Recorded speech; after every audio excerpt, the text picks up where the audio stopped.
Hi friends, ನಮಸ್ಕಾರ. SSEM DAT 3 777ಗೆ ತಮಗೆಲ್ಲ ಸ್ವಾಗತ. ಇವತ್ತಿನ ಸ್ಪೆಷಲ್ ರೆಸಿಪಿ ನಿಪ್ಪಟ್ಟು ರೆಸಿಪಿ.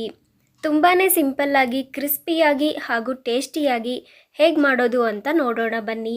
ನೀವೇನಾದರೂ ನನ್ನ ಚಾನಲ್ಗೆ ಹೊಸಬರಾಗಿದ್ದರೆ ಪ್ಲೀಸ್ ನನ್ನ ಚಾನಲ್ನ ಸಬ್ಸ್ಕ್ರೈಬ್ ಮಾಡಿ.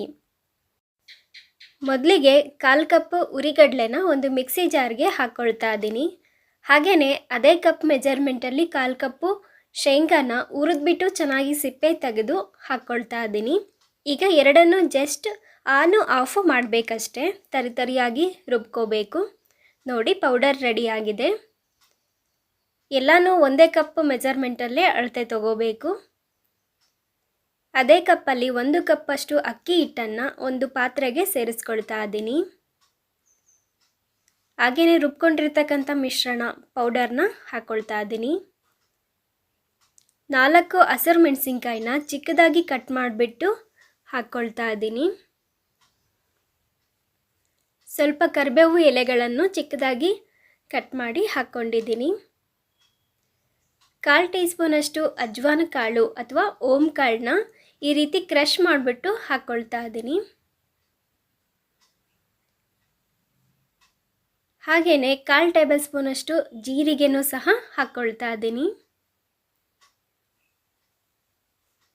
ಅರ್ಧ ಟೇಬಲ್ ಸ್ಪೂನಷ್ಟು ಅಚ್ಕಾರದ ಪುಡಿ, ಖಾರಕ್ಕನುಗುಣವಾಗಿ ನೋಡಿ ಹಾಕ್ಕೊಳ್ಳಿ. ಹಸಿರು ಮೆಣಸಿನ್ಕಾಯಿನೂ ಸಹ ಹಾಕ್ಕೊಂಡಿರ್ತೀವಿ. ಚಿಟಿಕೆ ಅರಿಶಿಣನ ಸೇರಿಸ್ಬಿಟ್ಟು ಎಲ್ಲನೂ ಚೆನ್ನಾಗಿ ಮಿಕ್ಸ್ ಮಾಡ್ಕೊಳ್ಳೋಣ. ಎಲ್ಲನೂ ಒಮ್ಮೆ ಚೆನ್ನಾಗಿ ಮಿಕ್ಸ್ ಮಾಡ್ಕೊಂಡ ನಂತರ ರುಚಿಗೆ ತಕ್ಕಷ್ಟು ಉಪ್ಪು, ಹಾಗೆಯೇ 3 ಟೇಬಲ್ ಸ್ಪೂನಷ್ಟು ಹಸಿ ಎಣ್ಣೆನ ಹಾಕ್ಕೊಳ್ತಾ ಇದ್ದೀನಿ. ಎಣ್ಣೆನ ಕಾಯಿಸಿ ಹಾಕ್ಕೊಳ್ಳೋದು ಬೇಡ, ಹೀಗೆ ಹಸಿ ಎಣ್ಣೆನ ಸೇರಿಸ್ಕೊಳ್ಳಿ. ಹಾಕ್ಕೊಂಡ ನಂತರ ಎಲ್ಲನೂ ಮಿಕ್ಸ್ ಮಾಡ್ಕೊಳ್ಳೋಣ.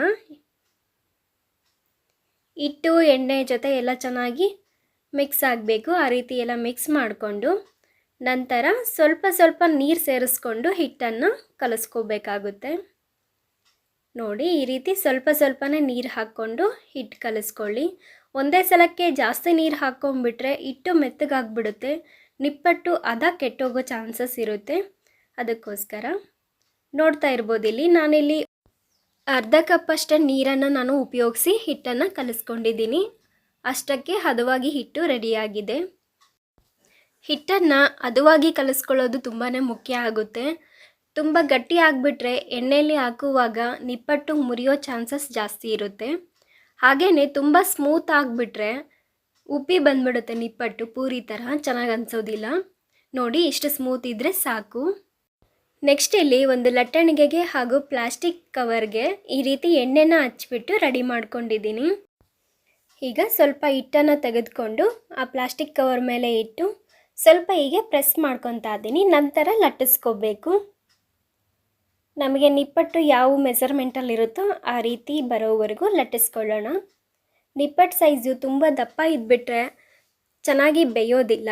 ಹಾಗೆಯೇ ತುಂಬ ತೆಳ್ಳಗಿದ್ರೂ ತುಂಬ ಜಾಸ್ತಿ ರೋಸ್ಟ್ ಆಗಿಬಿಟ್ಟು ತಿನ್ನಬೇಕಾದ್ರೆ ಚೆನ್ನಾಗಿ ಅನಿಸೋದಿಲ್ಲ. ಹಾಗಾಗಿ ಮೀಡಿಯಮ್ ಸೈಜಲ್ಲೇ ನಿಪ್ಪಟ್ಟು ಶೇಪ್ ಇರಬೇಕು. ಹೀಗೆ ಲಟ್ಟಿಸ್ಕೊಳ್ಳೋದಾದ ನಂತರ ಈ ರೀತಿ ಒಮ್ಮೆ ಕೈಲಿ ಪ್ರೆಸ್ ಮಾಡ್ಕೊಳ್ಳಿ. ಎಲ್ಲಾದರೂ ಬಿರುಕು ಥರ ಇದ್ದರೆ ಅದೆಲ್ಲ ನೀಟಾಗಿ ಮುಚ್ಕೊಳ್ಳುತ್ತೆ. ಎಣ್ಣೆಲಿ ಹಾಕುವಾಗ ಎಲ್ಲಿ ಮುರಿಯೋದಿಲ್ಲ. ನಂತರ ಈ ರೀತಿ ಒಂದು ಯಾವುದಾದ್ರೂ ಅಳತೆಯ ಡಬ್ಬಿ ಮುಚ್ಚಳನ ತಗೊಂಡು ಹೀಗೆ ಗುರ್ತು ಮಾಡ್ಕೊಳ್ಳೋಣ. ಹಿಟ್ಟಲ್ಲಿ ನಮಗೆ ಎಷ್ಟು ನಿಪ್ಪಟ್ಟು ಬರುತ್ತೋ ಅಷ್ಟು ನಾವು ತೆಕ್ಕೊಳ್ಳೋಣ. ಈ ರೀತಿ ಪ್ರೆಸ್ ಮಾಡಿಬಿಟ್ಟು ರೆಡಿ ಮಾಡಿಕೊಂಡು ಸೈಡ್ ಎಡ್ಜಸ್ ಹಿಟ್ಟನ್ನು ತೆಗೆದುಬಿಟ್ಟು ನೆಕ್ಸ್ಟ್ ನಿಪ್ಪಟ್ಟಿಗೆ ಆ ಹಿಟ್ಟನ್ನು ಸೇರಿಸ್ಕೊಳ್ಬಹುದು. ನೋಡಿ, ಈ ಮೆಜರ್ಮೆಂಟಲ್ಲಿ ನಾನು ನಿಪ್ಪಟ್ಟನ್ನು ರೆಡಿ ಮಾಡ್ಕೊಂಡಿದ್ದೀನಿ. ಇದು ಕರೆಕ್ಟ್ ಸೈಜು. ನಂತರ ಇಲ್ಲಿ ಎಣ್ಣೆ ಕಾದಿದೆಯೋ ಇಲ್ಲ ಅಂತ ಸ್ವಲ್ಪ ಹಿಟ್ಟನ್ನು ಹಾಕಿ ನೋಡಿ. ಈ ರೀತಿ ಹಾಕಿದ ನಂತರ ನಿಧಾನಕ್ಕೆ ಮೇಲೆ ಬರಬೇಕು. ಅದು ಕರೆಕ್ಟಾಗಿ ಎಣ್ಣೆ ಕಾದಿದೆ ಅಂತ. ನೆಕ್ಸ್ಟು ಉರಿನ ಮೀಡಿಯಮ್ ಆಗಿ ಇಟ್ಕೊಂಡು ಒಂದೊಂದೇ ನಿಪ್ಪಟ್ಟನ್ನು ಹಾಕ್ಕೊಳ್ಳೋಣ. ಎಣ್ಣೆಯಲ್ಲಿ ಎಷ್ಟು ನಿಪ್ಪಟ್ಟು ಹಿಡಿಸುತ್ತೋ ಅಷ್ಟು ನಿಪ್ಪಟ್ಟನ್ನು ಹಾಕ್ಕೊಂಡು ಚೆನ್ನಾಗಿ ಒಂದು ಸೈಡೆಲ್ಲ ಫ್ರೈ ಆದ ನಂತರ ತಿರುಗಿಸ್ಬಿಟ್ಟು ಇನ್ನೊಂದು ಸೈಡು ಫ್ರೈ ಮಾಡ್ಕೋಬೇಕು. ಸ್ವಲ್ಪ ಹಿಟ್ಟು ಹಸಿಯಾಗಿರುವಾಗಲೇ ಹಿಂದಲೇ ತಿರುಗಿಸೋಕೆ ಹೋದರೆ ನಿಪ್ಪಟ್ಟು ಮುರಿದು ಬಿಡುತ್ತೆ. ಅದಕ್ಕೋಸ್ಕರ ಒಂದು ಸೈಡ್ ಎಲ್ಲ ಚೆನ್ನಾಗಿ ಫ್ರೈ ಆದ ನಂತರನೇ ತಿರುಗಿಸ್ಕೋಬೇಕು. ನೋಡಿ, ಒಂದು ಸೈಡೆಲ್ಲ ಕೆಂಪಾದ ನಂತರ ನಾನು ತಿರುಗಿಸ್ಕೊತೀನಿ.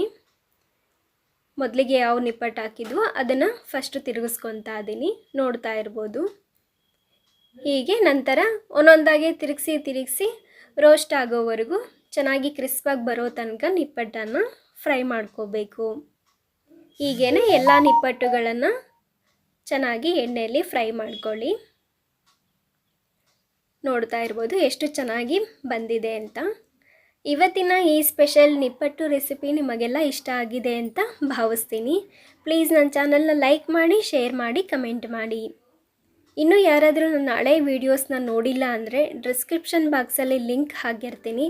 ಪ್ಲೀಸ್ ಎಲ್ಲ ವೀಡಿಯೋಗಳನ್ನು ನೋಡಿ ಸಪೋರ್ಟ್ ಮಾಡಿ. ನಮಸ್ಕಾರ.